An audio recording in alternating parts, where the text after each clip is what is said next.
Hello students, सुबह हमने गति के प्रकार पढ़े थे। तो मैंने गति के प्रकार कौन कौन से बताए थे आपको। गति के प्रकार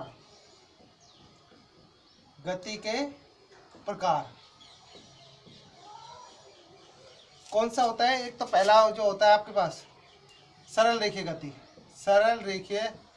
गति या स्थानांतरित गति बोल सकते हैं इसको, स्थानांतरित गति। ठीक है भाई। सेकंड आपका जो है वो घूर्णन गति है, वो हम अगले चैप्टर मतलब आपका 7वां 8वां चैप्टर है घूर्णन गति। तीसरा जो है आपके पास आता है लौटनिक गति। इसके पश्चात है अगला कंपन या दोलन गति। तो आपके जो सिलेबस में है वो हम अभी केवल सरल रेखीय गति ही पढ़ेंगे। ठीक है भाई। तो यहाँ पर हम जो स्टार्ट करते हैं सबसे पहले सरल रेखीय गति। और स्थानांतरित मतलब उसका स्थान चेंज हो रहा है, यानी एक स्थान से दूसरे स्थान पर जा रहा है। ठीक है, वो भी एक रेखा के अनुदिश, सरल रेखा के अनुदिश। तो इसके कारण क्या बोलेंगे, उसको सरल रेखीय गति बोलेंगे। ठीक है भाई। तो देखिए, तो बात सबसे पहले लिखते हैं सरल रेखीय गति।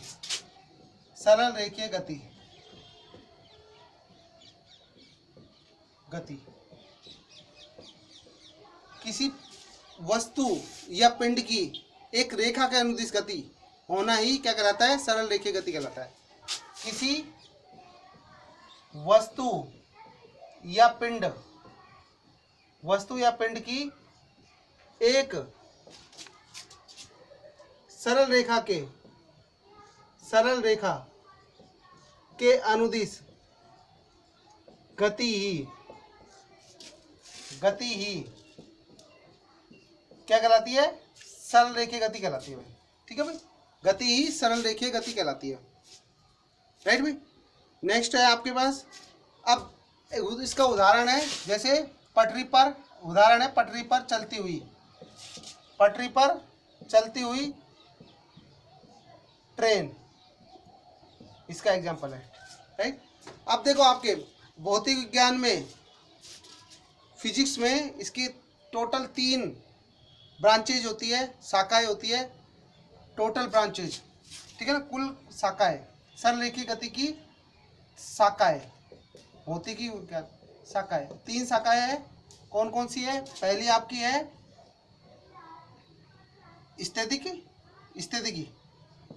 स्थितिकी, इसको बोलते हैं स्टैटिक्स।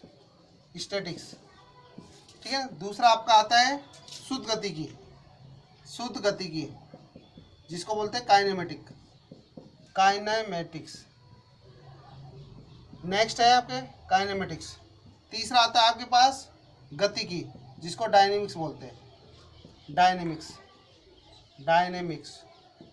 अब इसमें डिफरेंस क्या होता है कि स्थितिकी में वस्तु विराम अवस्था में रहती है। क्या रहती है, विराम अवस्था में, रेस्ट में रहती है। ठीक है ना, यानी स्थिर रहती है, नाम से पता लग रहा है स्थिर है, स्थिर। ठीक है ना, यानी रेस्ट में रहती है, वो रेस्ट या विराम में। तो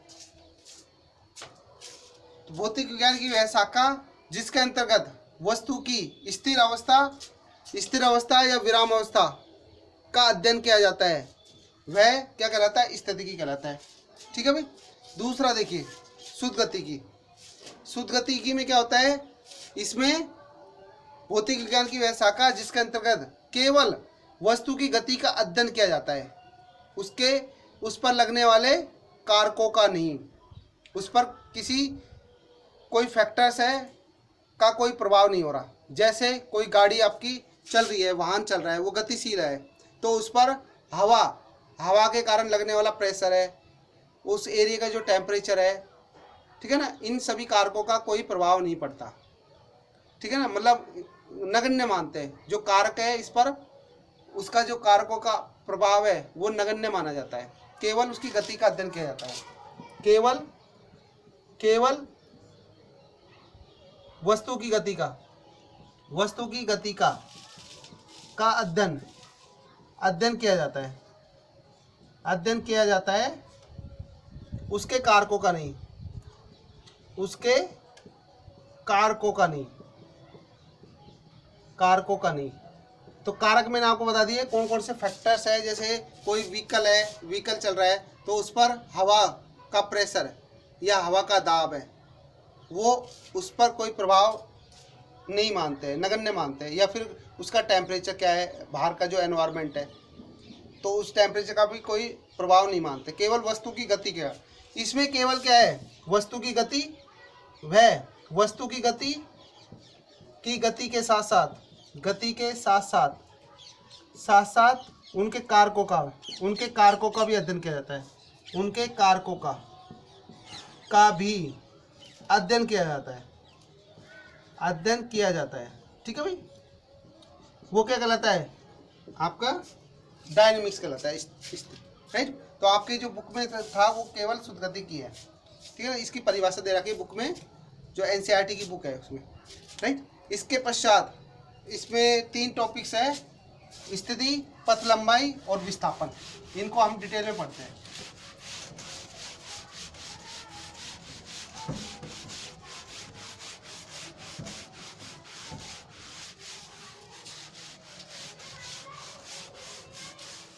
ठीक है, तो नेक्स्ट आपका आता है, नया टॉपिक है स्थिति, दूसरा आता है पथ लंबाई, इसके पश्चात आता है आपके पास विस्थापन। तो ये तीनों अलग अलग टॉपिक है और आपके इसमें बुक में क्या है, पूरी एक हेडिंग दे रखी है ऐसे, ठीक है। तो हम जो सबसे पहले बात करते हैं, स्थिति की बात करते हैं, स्थिति, ठीक है। यदि स्थिति को क्या बोलेंगे, पोजीशन, राइट भाई। अब देखिए स्थिति क्या है, स्थिति को ज्ञात करने के लिए, किसी वस्तु की स्थिति को ज्ञात करने के लिए हमें एक रेफरेंस पॉइंट की आवश्यकता होती है, यानी एक संदर्भ बिंदु की आवश्यकता होती है। वस्तु की स्थिति को ज्ञात करने के लिए, वस्तु की स्थिति को ज्ञात करने के लिए ठीक है भाई, एक हमें संदर्भ बिंदु की आवश्यकता होती है, ठीक है भाई। के लिए एक संदर्भ आवश्यकता होती है, राइट। अब देखो संदर्भ बिंदु क्या चीज होती है। जैसे मान लेते हैं कोई वस्तु गतिशील है, तो उसकी किसी एक पर्टिकुलर पॉइंट से क्या पोजीशन है उसकी। जैसे मान लेते हैं कोई अननोन आदमी है, एक अपना यहीं का एग्जांपल ले लेते हैं, कोई बाहर का आदमी है, ठीक है ना, उसको इस जगह का, एरिया का पता नहीं है, लेकिन उसे जैसे किसी गांव में जाना है, ठीक है, जैसे उसको बिलाहड़ी जाना है, आप मान लेते हैं जैसे स्कूल है, उस स्कूल में आना है उसको, बाहर का आदमी है, जैसे मान लेते हैं गुजरात का है या एमपी का है, ठीक है ना। तो सबसे पहले वो कहाँ आएगा, उसकी लोकेशन कहाँ होगी, अलवर होगी, ठीक है। अलवर के बाद कहाँ आएगा वो, कोट कासिम। तो कोट कासिम क्या हो गया, एक रेफरेंस पॉइंट हो गया। कोट कासिम क्या हो गया, एक रेफरेंस पॉइंट हो गया। और कोट कासिम से, ठीक है, कोट कासिम से क्या आएगा वो कोट कासिम से भिलाड़ी लगभग कितना दूर है, कोट कासिम से कहाँ आएगा फिर वो, भिलाड़ी। तो कितना दूर है कोट कासिम से, लगभग 5 किलोमीटर है, ठीक है भाई। तो रेफरेंस पॉइंट क्या हो गया, कोट कासिम हो गया भाई, ठीक है ना। यानी एक संदर्भ बिंदु हो गया कि उसे कोट कासिम से लगभग 5 किलोमीटर जाना है, ठीक है भाई। तो एक संदर्भ बिंदु है। अब इसको हम क्या करते हैं, एक अक्षों के निर्माण, एक्सिस होती है, अक्ष कौन सी होती है, एक्स एक्सिस, वाई एक्सिस और जेड एक्सिस, तीनों अक्षों के निकाय से मिलकर मानते हैं। तो वो क्या कहलाता है, आपके पास एक निकाय हो गया, ठीक है, निर्देशांक निकाय है। अब उसको कैसे करते हैं, देखिए, निर्देशांक निकाय, ये मैंने जस्ट एग्जांपल लिया है, ठीक है। एक निर्देशांक निकाय कंसीडर करते हैं, निर्देशांक निकाय, राइट। अब ये जो निकाय होता है वो किससे मिलकर बना होता है, 3 अक्षों से मिलकर बना होता है। कैसे, जैसे मान लेते हैं ये एक्स एक्सिस हो गया, ये वाई एक्सिस हो गया, ठीक है। और ये आपका जेड एक्सिस है वो बाहर की ओर होता है। जेड एक्सिस क्या होगा, क्योंकि ये जो बोर्ड है, ब्लैक बोर्ड है, वो आपका 2D 2 डायमेंशनल है, 3 डायमेंशनल नहीं है। तो 2 डायमेंशनल है, अब 3 डायमेंशनल है तो ये जेड एक्सिस बाहर की ओर होता है। ठीक है, तो बाहर की ओर कंसिडर ना करके इसमें अपन जो ड्रॉ करते हैं वो ऐसे होता है। अब ये तीनों जो एक्सिस है, ये वाई एक्स हो गया, ये आपका एक्स एक्स हो गया, और ये जेड एक्स हो गया। ठीक है भाई, ये जेड एक्स हो गया। अब ये तीनों जहाँ पर मिलते हैं आपस में, तो पहली बात ये है कि तीनों अक्ष क्या होते हैं, परस्पर लंबवत होते हैं। तीनों अक्ष कैसे होते हैं, परस्पर लंबवत होते हैं, समकोणिक होते हैं, समकोणिक। और समकोणिक का मतलब क्या हो गया, यहाँ पर समकोण, समकोण बना रहे, ठीक है ना, ये समकोण है। और समकोण का मतलब क्या होता है, राइट एंगल। कितना होता है, 90 डिग्री। ठीक है भाई, तीनों एक्सिस के आपस में 90 डिग्री पर है, तीनों एक्सिस लंबवत है। अब ये तीनों एक्सिस जहाँ पर मिलते हैं, यानी इंटरसेक्ट करते हैं, एक जगह कटते हैं, तो जहाँ पर कटते हैं उसको बोलते हैं मूल बिंदु। क्या बोलते हैं, मूल बिंदु। और मूल बिंदु क्या होता है, 0 0 होता है। ये आपने 10th क्लास में मैथ में पढ़ा होगा। ठीक है, तो इसको ओरिजिन, इंग्लिश में क्या बोलते हैं, इसको ओरिजिन। इस कारण इसको ओरिजिन है। ठीक है भाई, इस कारण इसको ओ से दर्शाते हैं। ठीक है भाई, अब क्योंकि 3 एक्सिस है तो इसके लिए 3 बिंदु होगा, ये 3 हो गए। ठीक है भाई, इस बिंदु का निर्देशांक क्या होगा, 0 0 0। ठीक है, तो ये जो मूल बिंदु होता है एक तरह का रेफरेंस बिंदु की तरह काम करता है। किसकी तरह काम करता है, संदर्भ बिंदु, संदर्भ बिंदु बोलते हैं इसको। ठीक है ना, कोई वस्तु की स्थिति हम ज्ञात कर सकते हैं। एक एग्जाम्पल से बात करते हैं कि एग्जाम्पल लेते हैं, जैसे आप कि कोई बिंदु ले लेते हैं, पी बिंदु ले लेते हैं। ठीक है भाई, पी बिंदु है, ये -2 ले लिया। ठीक है, ये आपका +5 हो गया, और ये आपका कोई एग्जांपल ले लिए, जैसे 3 4 तो 8 ले लिया जैसे। ठीक है, कॉमा। अब देखो इसका मतलब क्या होगा, रिप्रेजेंट करने का जो तरीका होता है वो क्या होता है, क्या होता है इसका, x, y, z, इस तरह से निर्देशांक रिप्रेजेंट करने का। ठीक है, तो ये क्या हो जाएगा, किसकी वैल्यू को बताएगा, इसके करस्पॉन्डिंग वैल्यू को। x की वैल्यू कितनी है, -2 है। ठीक है, y की वैल्यू कितनी है, +5 है, और z की वैल्यू कितनी है, +8 है। ठीक है भाई, तो यानी x निर्देशांक से वो कितनी दूरी पर है, -2 इकाई दूरी पर है। y एक्सिस से कितनी दूरी पर है, +5 है, और z एक्सिस से कितना है, +8 है। ठीक है, अब एक जनरल एग्जांपल बात करते हैं, जैसे दो बिंदुओं के लिए, 2 एक्सिस के लिए बात करते हैं। ठीक है, जैसे आपने 10th क्लास में पढ़ा होगा, ये मूल बिंदु हो गया आपका, है ना इसका। जैसे आपको रिप्रेजेंट करना है, कोई बिंदु आपका आ गया, बी बिंदु है, वो आपका यहाँ से +4 है, और 4 और कॉमा यहाँ पे ले लेते हैं 9 है। ठीक है, तो क्या हो जाएगा, उसका एक्स एक्सिस से कितनी दूरी हो जाएगी, एक्स एक्सिस से दूरी कितनी होगी, 1 2 3 और ये 4 है।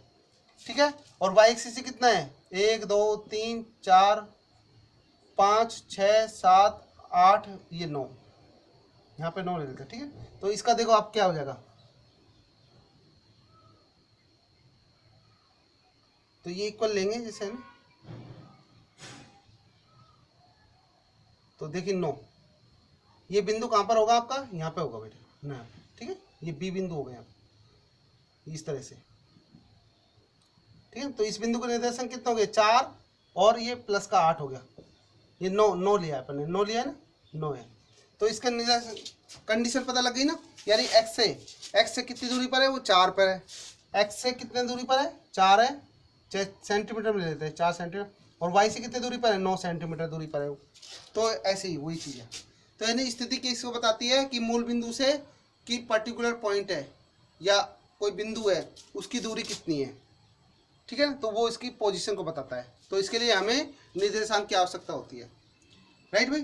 तो ये मैंने आपको बता दिया। इसके अलावा हम क्या करते हैं, इस निर्देशांक में जो निर्देशांक तंत्र है उसमें एक घड़ी को भी रख देते हैं, ताकि हम कि उसकी पोजीशन समय के साथ साथ, ताकि समय भी हम उसका कैलकुलेट कर सकते हैं। ठीक है, तो देखिए कैसे, ये आपका जैसे ये निर्देशांक हो गया आपका, ये x एक्सिस हो गया, ये y एक्सिस हो गया, और ये z एक्सिस हो गया, ये मूल बिंदु हो गया इसका। मूल बिंदु 0 0 0, ठीक है, 3 एक्सिस है तो 0 है, ठीक है। इसमें क्या रख देते हैं, घड़ी रख देते हैं, और घड़ी क्या बताएगी, टाइम को बताएगी, ठीक है। टी फॉर टाइम, टाइम, और टाइम को डिनोट करने के लिए क्या करते हैं, स्मॉल टी लिखते हैं। अब मान लेते कोई वाहन है, वो एक्स अक्ष के अनुदिश चल रहा है, ठीक है, उदाहरण है, उदाहरण, एक्स अक्ष के अनुदिश गति कर रहा है, एक्स अक्ष के अनुदिश, एक्स अक्ष के अनुदिश गति कर रहा है, ठीक है भाई। और घड़ी भी क्या कर रही है, जैसे कोई गति कर रहा है तो हम घड़ी को स्टार्ट करते हैं, तो वो एक पोजीशन से, जैसे मान लेते हैं यहाँ से ए पॉइंट से बी पॉइंट तक जाता है, ए पॉइंट से बी पॉइंट तक जाता है, वो दूरी तय करता है वो। स्टार्टिंग में टाइम जैसे मान लें स्टार्ट कर लेते हैं, कुछ भी स्टार्ट करते हैं तो टाइम, तो बी तक पहुँचने में वो टी समय लेता है, तो एक्स अक्ष के अनुदिश चल रहा है वो, तो जो इसको डिनोट करेंगे कैसे करेंगे, एक्स टी लिखेंगे, ठीक है भाई। एक्स अक्ष के अनुदिश चल रहा है और उसका टाइम कितना है उस समय। अगर वाई एक्स के अनुदिश चलेगा और घड़ी का जो टाइम है वो टी है, जेड एक्स के अनुदिश चल रहा है उसका टाइम टी है, जैसे तो ये रिप्रेजेंट करने का तरीका है, ठीक है ना, इस तरह से हम लिख सकते हैं, राइट। तो ये हो गया। इसके बाद अगला टॉपिक है हमारा गतिमान वस्तु। गतिमान वस्तु, कि कोई वस्तु गतिमान है या विराम अवस्था में है, तो ये किस तरह से मालूम करेंगे हम, ठीक है। यदि कोई वस्तु समय के साथ उसकी स्थिति में परिवर्तन होता है तो वह वस्तु गतिमान होगी, ठीक है भाई। तो अभी हम जो पढ़ रहे हैं, पहला पढ़ रहे हैं, अभी स्थिति पढ़ रहे हैं, गतिमान वस्तु की, गतिमान वस्तु कि पता कैसे लगेगा कि वह वस्तु गतिमान है या नहीं है, कि यदि वस्तु समय के सापेक्ष, वस्तु समय के सापेक्ष, समय के सापेक्ष उसकी स्थिति में परिवर्तन होता है, उसकी स्थिति में परिवर्तन होता है,